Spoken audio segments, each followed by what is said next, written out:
Okay, we are back with more Please Be Happy. In the last one, we decided to do something about our bead magic because we're getting a job and we can't let this keep holding us back forever. The forget me spell, I mean. That's what I mean when I say it can't let it hold us back forever. And I'm super excited. Also, something that keeps giving me anxiety, even though I've never done it once, is the idea that I'll accidentally hit the start streaming button instead of the start recording button. And I haven't done it once in the months that I've been recording and streaming. I haven't done it a single time. Still, it keeps scaring me that I'm going to. I don't know why I'm so afraid of it. It's like such not a big deal. Like, oh no, guys, I started an accidental stream. Oops. Like, I guess the only part that I'd be afraid of is like, I mean, I guess I won't even if I only streamed it to Twitch, I could still just download the VOD and then be fine. You know, it's so like not a big deal. I don't know. I'm so afraid of it. I just think it's really funny. Anyways, after months of practicing, the day of the play finally arrives. Our performance starts in the evening, but I have to be there a couple hours early.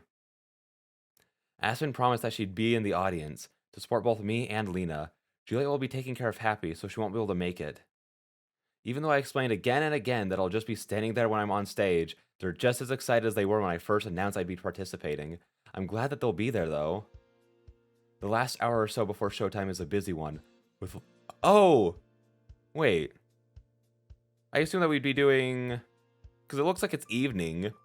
I assumed we'd be taking care of the bead stuff and then going to the play. Is that not what's happening right now? I guess it's not. You know, I need more water.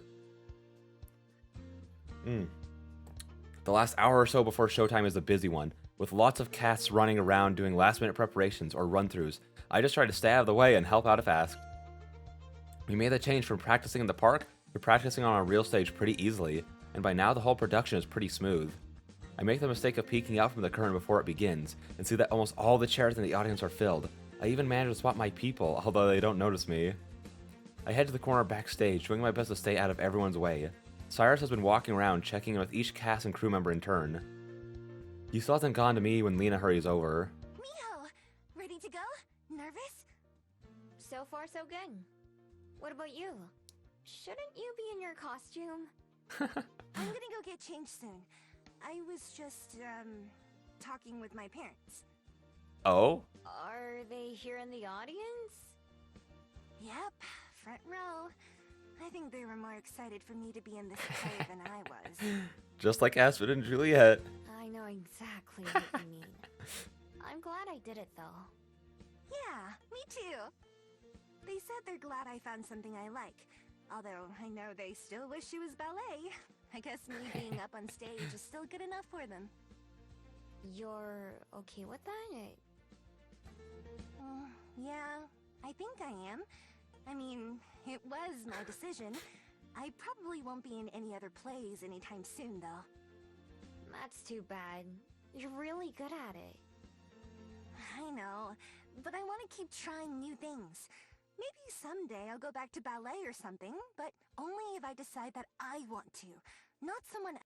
Oh, I didn't mean to click it. Oh, I keep actually doing that. It's my stupid cursed left hand that I'm using. Hang on. Can I like have it like replay? Is there a way that I can do that? Hang on, let me just... Can I? Wait. I'm trying with my left hand still. And it's on my leg, not on mouse pad. Gosh darn it, this so isn't worth it. Ah! I know, but I want to keep trying new things. Did Maybe it. someday I'll go back to ballet or something, but only if I decide that I want to, not someone else. Yeah, you tell him, girl. Cyrus wraps up a conversation with a nearby cast member and then joins us in our corner. Hey, Tim. All set for your big debut, Miho? I think I've got all my lines down. Good. How about you? The way he said that good, it sounded like a supervillain. Good. Ready, boss! Cool. Thanks for making this possible, both of you. No, it's no big deal. Right, Miho? No, it's the biggest deal of my life. I'm a freaking tree, man.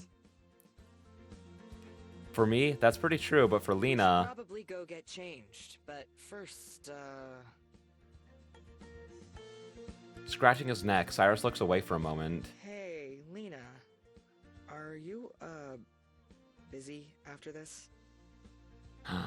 Are they finally gonna be a thing? They've only been getting set up since, like, what, like chapter 2, and it's finally happening. Okay. After the play? No? Why? Do you wanna get dinner or something? Lena blinks a few times in rapid succession. Yes! Let's do that! That was the best reading I've ever heard in my entire life. Okay, I'm gonna go get ready now! Oh, she's so happy.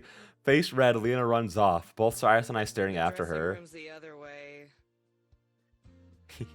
A moment later, Xena? Lena zooms past us going in the opposite direction. This way.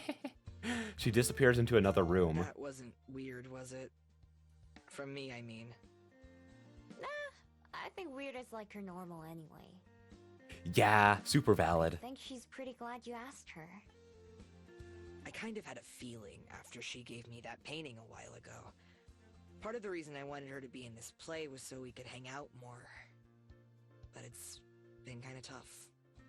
Don't worry. I think it'll all work out fine.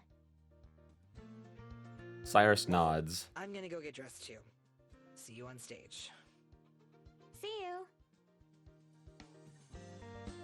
Cyrus leaves and I spend my last couple minutes alone. It's taken a little while to get here, but it seems like everything's turned out alright. Lena's all over the place and hard to follow sometimes, and Cyrus is like her opposite. They're both nice people though, and I want them, and I hope that them getting dinner later is just the start of something between them. I think they'd be good for each other. I fully agree. They have such complete opposite energies, but also seem to enjoy each other's energy, and that's awesome. Eventually, it's time for me to go get ready as well. In the dressing room, I pull on my stiff tree costume and take my place backstage. From the other side of the curtain, I can hear the low rumble of the crowd talking as the lights dim and the chatter does too. Looking around, I see Lena all dressed up and ready to go. She gives me a big thumbs up. At the front, Cyrus faces everyone with a small smile. We all get into positions and the curtain rises. The music begins and Lena soon takes her place on center stage. Watching her perform is like watching a whole other person. There's a certain grace to her movements and the way she talks. I admire her ability to just go out and perform when she has to, even when I know she must be all worked up emotionally. Cyrus is the same way when he's acting. He has to talk louder to project his voice, but he doesn't seem uncomfortable doing it. The way he walks and talks is elegant like Lena. The audience laughs and gasps in all the right places, and I even hear a few sniffles during some of the sad parts. When it's finally time for me to go out, I'm surprised by just how many faces there are in the crowd. I can't let myself get distracted though. I need to do my best too. My part's pretty easy and I pull it off without a hitch. As I leave the stage for the last time, Lena mouths "nice job" to me. I smile in return. The whole 2 hours seems to fly by. When the last scene ends, I can hardly believe that it's over. One by one, we all go back out to take a bow. The applause from the audience is like thunder rolling through the theater. Oh my gosh, look at all of them. I love Lena's costume and Cyrus's. Oh my gosh. I do love that Cyrus is like wearing face feathers as if Lena didn't already have those. I do like that they did like a little role swap there, even if like Lena like physically is like, yeah, I am like Brynhild the Valkyrie, like essentially.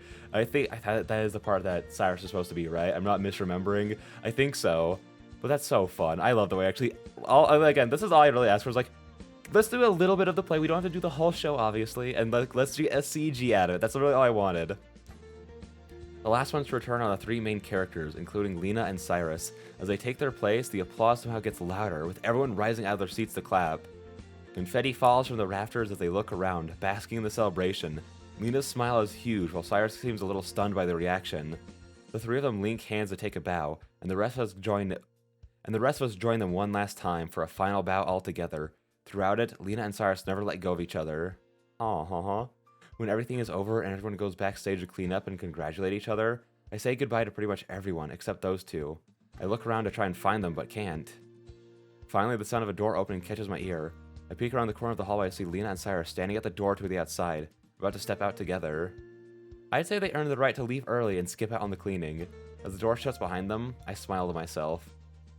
I think they're gonna be just fine. Aww, that's awesome. I'm so happy for them. Put on a perfect performance with Lena. Aww, That's so sweet. I'm glad that they also gave us the little achievement for that.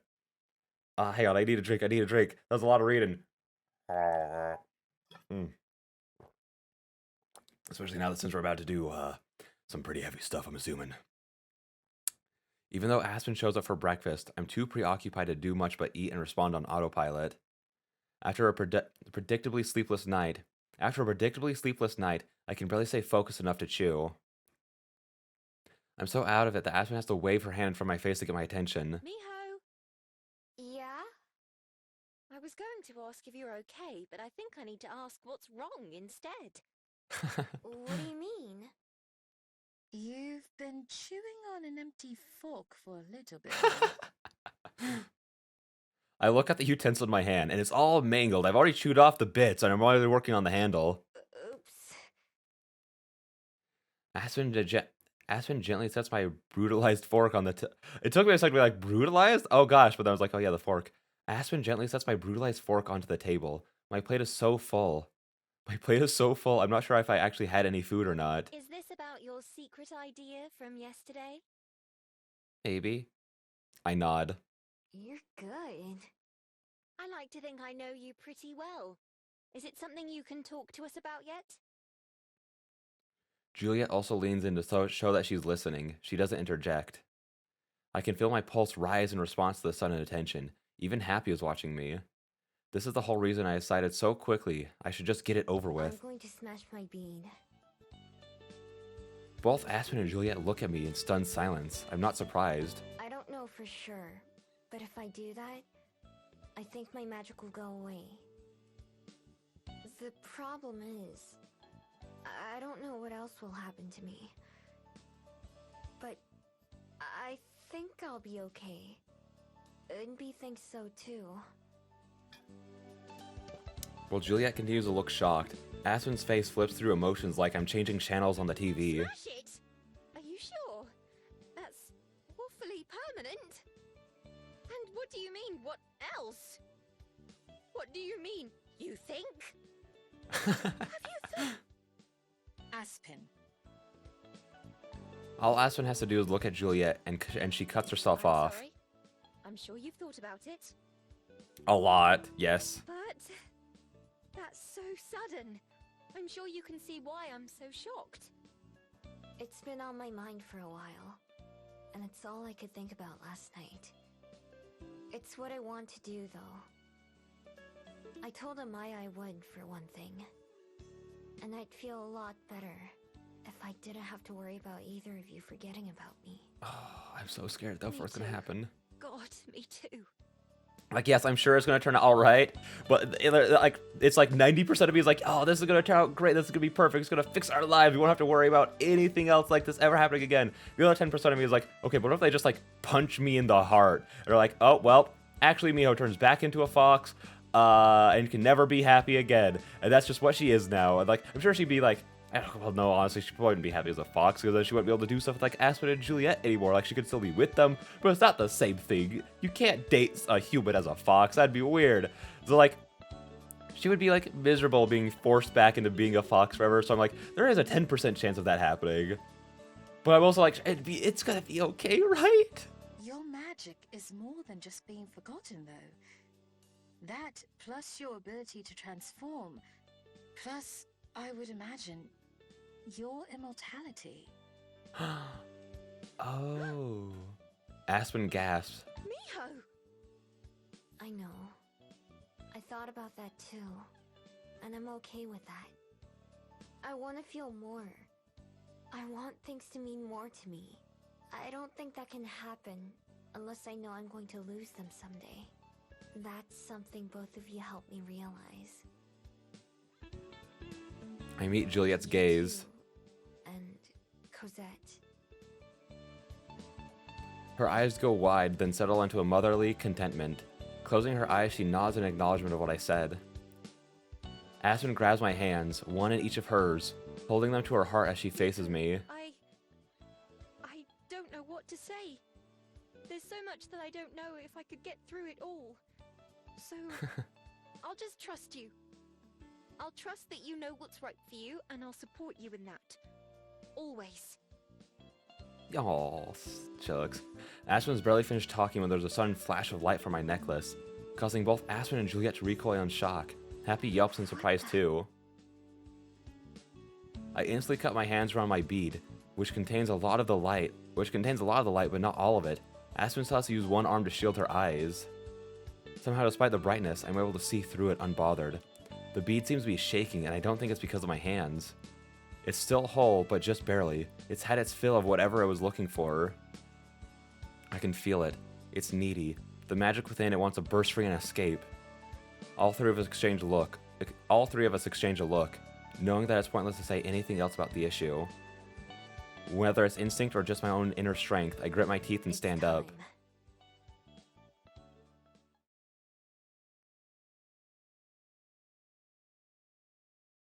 What's happening? It's loading. What are we loading in for? I walk to the front door, hoping that I'm not shaking as badly as I think I am.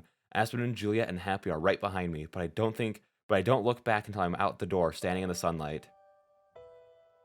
Aspen comes to my side, gripping my arm as she leans in for a kiss.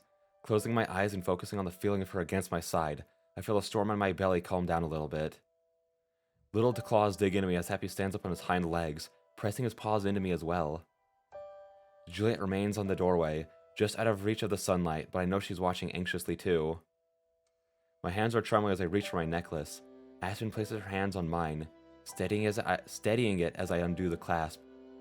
For the first time since I slipped it on, I carefully remove the bead and set the rest aside. It's strangely heavy in my palm. Maybe I shouldn't call it strange. It's carrying a lot of memories in it. Still, it's small enough that when I curl my fingers, it's hidden entirely. Closing my eyes, I take a deep breath, and then another, preparing myself for what I'm about to do. My eyes shoot back open. Before you do, there's something I have to ask. I'd regret it forever if I don't. What is it? You can ask me anything. She looks conflicted. I have no idea what her question could even be. I have an idea, and I'll say if I got it right after all this is over. Finally, she copies me, closing her eyes and taking a deep breath before snapping her gaze to mine. Can I touch your ears? I thought she was gonna be like, hey, if this works out, want to get married or something like that, like something akin to that, like something like moving, like if this doesn't work out, like would you be willing to take this like next step with me before like yada yada or something like that, just so that she has like, I don't know, I feel like that's where I would want to go. But can I touch your ears? I was not expecting that in the slightest.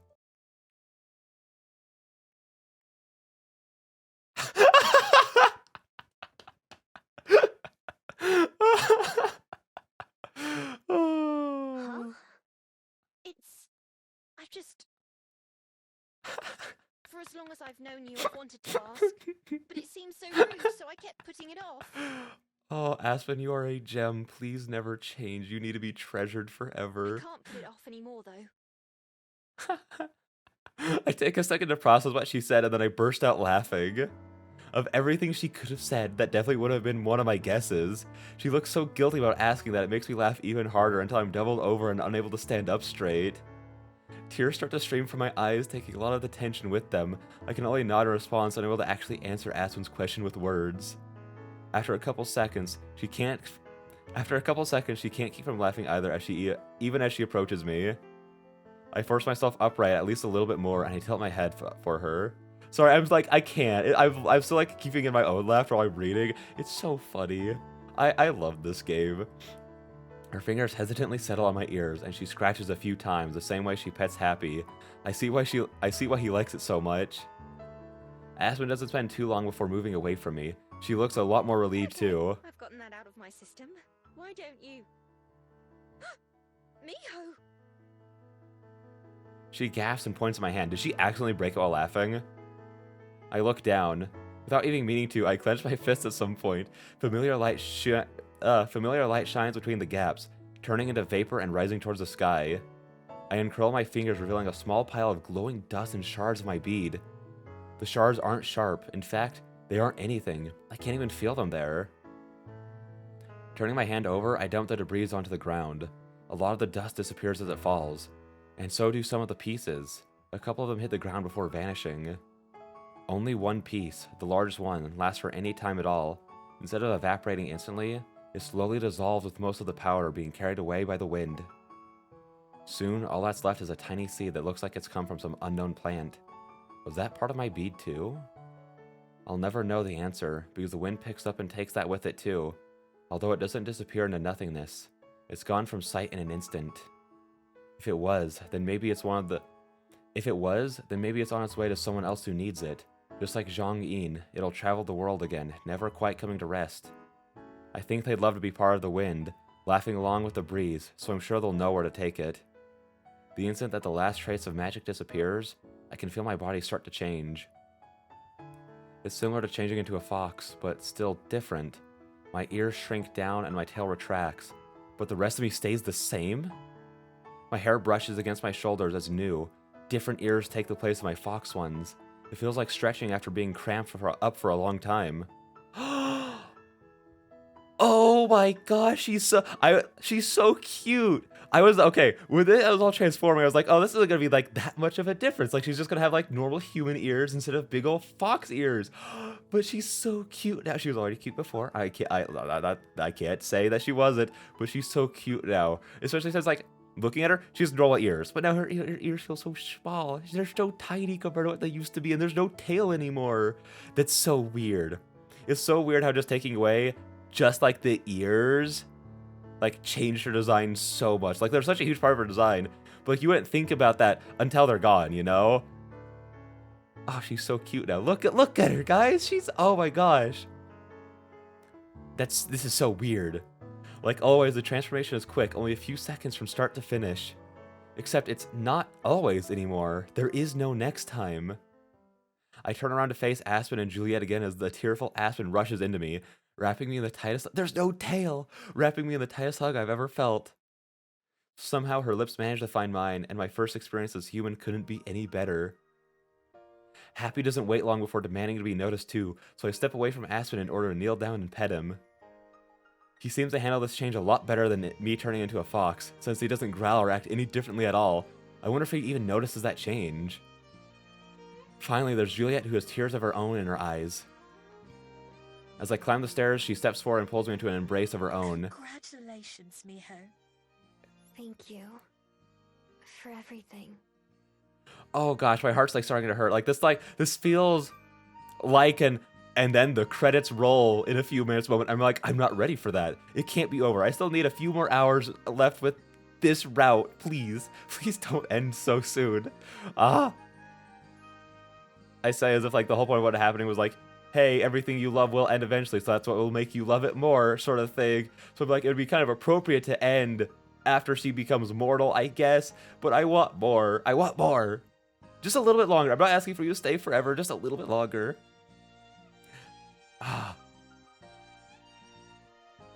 I'm sure it is. I'm sure it is. I'm sure we have still a few more hours left since this chapter feels like it just started. Like we've only been in it for like 2.5 hours. That's way shorter than like almost any other chapter, if not all the other chapters. So like it could still be going for a little while longer. I'm just scared. Okay, that's all I'm trying to say.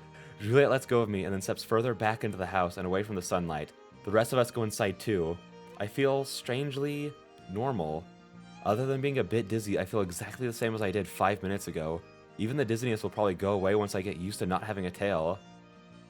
I'm not sure what I was expecting being human. I'm not sure what I was expecting human to feel like, but I thought I would at least feel like something. I don't mind being wrong about this one. I know that I'm right about the human part though. That same intuition that's guided me my whole life tells me that. That's reassuring as well. I'm still me through and through. We go back to the kitchen, which also seems absurdly normal. I feel like I should at least do something to celebrate our commemorative occasion. Or commemorate the occasion, sorry. But really, just being able to go on with my everyday life feels like a reward itself. Like Lena having the Bell House, maybe it'll hit me harder later on. Like the novelty has worn off. But right now, I'm just excited to keep living. After Juliet goes to bed, Aspen and I leash up Happy and take him for a walk around town. I notice a few differences, like not being able to smell or hear quite as well as before. I don't mind though, the trade-off is more than worth it. My first day as a human isn't too different from my last days as a Gumiho. And that's just fine with me. Aspen stays as late as she can, and when she finally leaves to return to her apartment, she does it with the promise to meet up again tomorrow. The night lying awake next to Happy. I'm sorry, I'm doing so bad reading. I'm so emotional right now. That night that night lying awake next to Happy, I look out my bedroom window at the city I've come to know so well. I started to take the view for granted, but I'm going to have to unlearn all of that. I really want to be grateful for what I have, since someday it'll all be gone.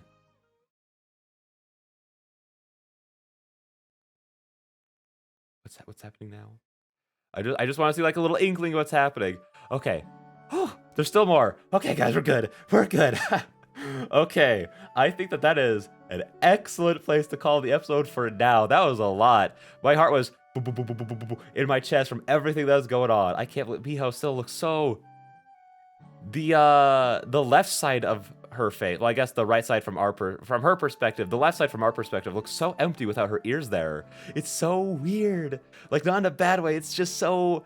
It's gonna take a little bit to get used to. It's gonna take a little bit of time to get used to. We've had like, what, like 15-ish hours of ear floofy Miho. It's gonna take a little bit to get used to not floofy Miho before we go back to Juliet's route with floofy Miho again, okay? So yeah, with all that being said, I'm really excited to see where the story's gonna go from here. With all that being said, I'll see all you beautiful peeps in the next one.